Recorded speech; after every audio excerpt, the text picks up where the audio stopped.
নমস্কার দর্শকরা, রকমারি ব্যঞ্জনে আজ আমি এসেছি একটা পটলের রেসিপি নিয়ে। দেখে নিশ্চয়ই বুঝতেই পারছেন আজ বানাচ্ছি পটলের দোরমা, কিন্তু এতে মাছ বা পেঁয়াজ রসুন কোনোটাই নেই। এটা বানাচ্ছি পুরোপুরি নিরামিষ। তাহলে চলুন দেখি এটা কিভাবে বানাই। প্রথমেই আমি পটলগুলোর খোসা ছাড়িয়ে রেডি করে নেব। আমি এরকম বড় বড় আর মোটা দেখে পটল নিয়েছি। এবার একটা ছুরি দিয়ে পটলের খোসাটা ভালো করে চেঁচে নেব। পটলগুলোকে আমি আগে থেকে ধুয়ে শুকনো করে রেখেছিলাম। এবার পটলের যে কোনো দিকের মুখটা একটু বেশি করে কেটে নিতে হবে। দেখুন এরকম। এবার একটা চামচের পেছন দিক দিয়ে এর শাঁসটা বের করে নেব। চামচটা এইভাবে ঘুরিয়ে ঘুরিয়ে এর বীজ আর শাঁসটা বের করে নেব, কিন্তু খোলাটাকে বেশি পাতলা করে ফেলবো না। দেখুন আমি শুধু এর বীজ আর শাঁসটাই বের করে নিয়েছি, কিন্তু খোলটাকে বেশি পাতলা করিনি। বেশি পাতলা করে ফেললে এটা ভাজার সময় চুপসে যাবে আর খেতেও ভালো লাগবে না। এভাবে আমি বাকি পটলগুলোও রেডি করে নেব। সব পটলগুলোকে আমি রেডি করে নিয়েছি। এবার ওপর থেকে এতে একটু নুন ছড়িয়ে দেব। বেশি নুন দেওয়ার দরকার নেই। এবারের পুরটা বানিয়ে নেব। গ্যাসটাকে অন করে একটা কড়াই বসিয়ে নিলাম। কড়াইটা গরম হয়ে গেছে। এতে দিয়ে দিচ্ছি 2 চামচ ঘি। ঘিটা গরম হয়ে গেছে।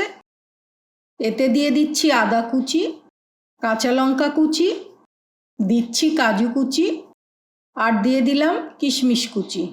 ফ্লেমটাকে কমে রেখে এটাকে একটু ভালো করে ভেজে নেব। এটা ভাজা হয়ে গেছে। এতে দিয়ে দিচ্ছি অল্প পরিমাণে লঙ্কার গুঁড়ো আর দিলাম নারকেল কোড়া। এটাকেও একটু নাড়াচাড়া করে নেব, তবে বেশি ভাজার দরকার নেই।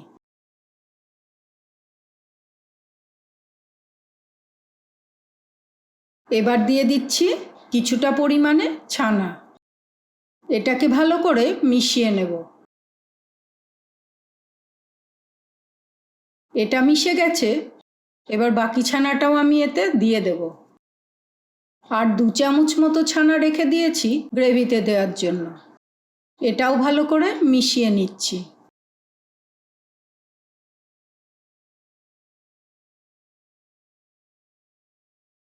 এবার দিয়ে দিচ্ছি স্বাদ মতো নুন, 1 চামচ মতো চিনি, দিয়ে দিচ্ছি আর একটু লঙ্কার গুঁড়ো, তবে পুরটা বেশি ঝাল হবে না। দিয়ে দেব অল্প গরম মশলা গুঁড়ো আর দেব একটু ভাজা জিরে গুঁড়ো। মশলাগুলো ভালো করে মিশিয়ে নেব। দেখুন পুরটা বেশ ঝুরঝুরে হয়েছে। এবার এতে দিয়ে দিচ্ছি 1 চামচ টক দই। এতে টেস্টটা যেমন ভালো হয়, পুরটাও তেমন সফট হয়ে যায়।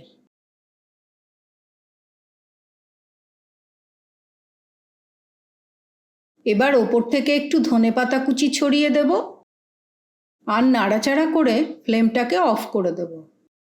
পুরটা রেডি হয়ে গেছে। এবার আমি পটলগুলোকে ভেজে নেব। গ্যাসটা অন করে কড়াইটা বসিয়ে দিচ্ছি। এতে দিয়ে দিচ্ছি কিছুটা সাদা তেল। তেলটা গরম হয়ে গেছে। এবার পটলগুলো এতে দিয়ে দিচ্ছি। ফ্লেমটাকে মিডিয়ামে রেখে পটলটাকে আমি নাড়াচাড়া করে ভেজে নেব, যাতে পটলের গাটা পুড়ে না যায়। এগুলোকে বেশি ভাজবো না, শুধু 50% মতনই ভেজে নেব। এগুলো ভাজা হয়ে গেছে। এবার বাকি পটলগুলো একইভাবে ভেজে নেব। সব পটল ভাজা হয়ে গেছে। এবার এর যে বোটাগুলো ছিল সেগুলোও আমি ভেজে নেব। পটল আর পুরটা যতক্ষণ ঠান্ডা হচ্ছে ততক্ষণে আমি গ্রেভির মশলাটা তৈরি করে নেব। নিয়ে নিচ্ছি 2 চামচ লঙ্কার গুঁড়ো, 1/2 চামচ হলুদ গুঁড়ো, 1 চামচ ধনে গুঁড়ো আর 1 চামচ জিরে গুঁড়ো। লঙ্কার গুঁড়োটা আপনারা আপনাদের স্বাদ অনুযায়ী দেবেন। দিয়ে দিচ্ছি কিছুটা পরিমাণে জল। শুকনো মশলা তেলে দিলে পুড়ে যাবে, তাই এটাকে ভিজিয়ে রাখছি। এবার একটা মিক্সিং জার নিয়ে এতে দিয়ে দিচ্ছি 7 থেকে 8টা গোটা কাজু আর দিচ্ছি 1 চামচ চারমগজ। এগুলোকে আমি শুকনো অবস্থায় একটু ঘুরিয়ে নেব। কাজু আর চারমগজ গুঁড়ো করে নিয়েছি। এতে দিয়ে দিচ্ছি বড় 1 চামচ টক দই। আর যে 1 চামচ মতো ছানা আমি রেখে দিয়েছিলাম সেটাই এতে দিয়ে দিচ্ছি। তাতে গ্রেভিটা একটু গাঢ় হবে আর টেস্টটাও ভালো হবে। আর দিয়ে দিচ্ছি একটু জল। এবার পুরোটাকে পেস্ট করে নেব। পটল আর পুর দুটোই ঠান্ডা হয়ে গেছে। এবার আমি পুরটা ভরে নেব। নিয়ে নিলাম একটা পটল, এটা বেশ নরম হয়ে গেছে। এবার এর মধ্যে পুরটা ঠেসে ঠেসে ভরে নেব। এতে কোনো গ্যাপ রাখবো না। গ্যাপ থাকলে রান্নার পরে পটলটা চুপসে যাবে। পুরটা ভরে নিয়েছি। এবার একটা বোটা নিয়ে এর মুখটাতে লাগিয়ে নেব আর একটা টুথপিক দিয়ে ভালো করে এটাকে আটকে নেব যাতে এটা খুলে না যায়। একইভাবে বাকিগুলোতেও আমি পুর ভরে নেব। সবকটা পটলে পুর ভরে নিয়েছি। এবার আমি গ্রেভিটা বানিয়ে নেব। কড়াইতে দিয়ে দিচ্ছি কিছুটা সর্ষের তেল। তেলটা গরম হয়ে গেছে। এতে দিয়ে দিচ্ছি গোটা গরম মশলা, ছোট এলাচ, লবঙ্গ, দারচিনি আর দিচ্ছি একটু গোটা জিরে আর একটা তেজপাতা। দিয়ে দিচ্ছি 1 চামচ আদা কুচি, এতে গন্ধটা ভালো আসবে। এর ভাজা গন্ধটা বেরোলে দিয়ে দিচ্ছি ভেজানো গুঁড়ো মশলাটা। এবার এটাকে একটু নাড়াচাড়া করে তেল ছাড়া অবধি ভেজে নেব। মশলা থেকে তেল ছেড়ে দিয়েছে। এবার কাজু আর দইয়ের পেস্টটা এতে দিয়ে দিচ্ছি। এবার লো ফ্লেমে এটাকে ভালো করে কষিয়ে নেব। হাই ফ্লেমে কষালে দইটা ফেটে যাবে। যেহেতু কাজু বাদাম আছে তাই মশলাটাকে অনবরত নাড়াচাড়া করে মিশিয়ে নিতে হবে, না হলে এটা নিচ থেকে ধরে লাগবে। দেখুন মশলা থেকে তেল ছেড়ে দিয়েছে, এটা কষানো হয়ে গেছে। দিয়ে দিচ্ছি পরিমাণ মতো গরম জল। এবার ফ্লেমটাকে বাড়িয়ে দিয়ে গ্রেভিটাকে একটু ফুটতে দেব। এতে দিয়ে দিচ্ছি স্বাদ মতো নুন, স্বাদ মতো চিনি আর দিচ্ছি 1/2 চামচ গরম মশলা গুঁড়ো। সব মশলা দেওয়া হয়ে গেছে। এবার এতে পটলগুলো দিয়ে দেব। পটলগুলো অর্ধেক ভাজাই আছে। এবার ফ্লেমটাকে কম করে 7 থেকে 8 মিনিটের জন্য এটাকে ঢাকা দিয়ে ফুটতে দেব। 7 থেকে 8 মিনিট পর এর ঢাকাটা তুলে নেব আর পটলগুলোকে উল্টে দেব। যেহেতু এর মধ্যে পুর আছে তাই একটু সাবধানে উল্টে নিতে হবে আর গ্রেভিটাকেও একটু নাড়াচাড়া করে নিতে হবে, না হলে নিচটা ধরে লাগবে। আবার এটাকে ঢাকা দিয়ে আরও 5 মিনিট ফুটতে দেব। 5 মিনিট পর ঢাকাটা সরিয়ে নিচ্ছি। পটলটা খুব ভালো করে সেদ্ধ হয়ে গেছে আর গ্রেভি থেকেও তেল ছেড়ে দিয়েছে। ওপর থেকে ছড়িয়ে দিচ্ছি 1 চামচ ঘি।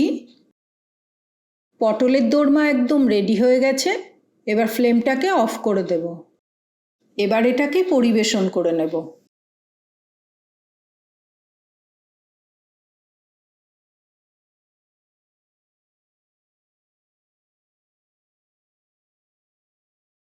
ওপর থেকে ছড়িয়ে দিচ্ছি ধনেপাতা কুচি। এই নিরামিষ পটলের দোরমা খাওয়ার জন্য একদম রেডি। আমি এটাকে গরম ভাতের সঙ্গে সার্ভ করছি। আপনারা চাইলে পোলাও, রুটি, পরোটা সবের সঙ্গেই খেতে পারেন। আর গরম ভাতের সাথে যদি থাকে 1 চামচ ঘি, তাহলে স্বাদ হয়ে যায় আরও দ্বিগুণ।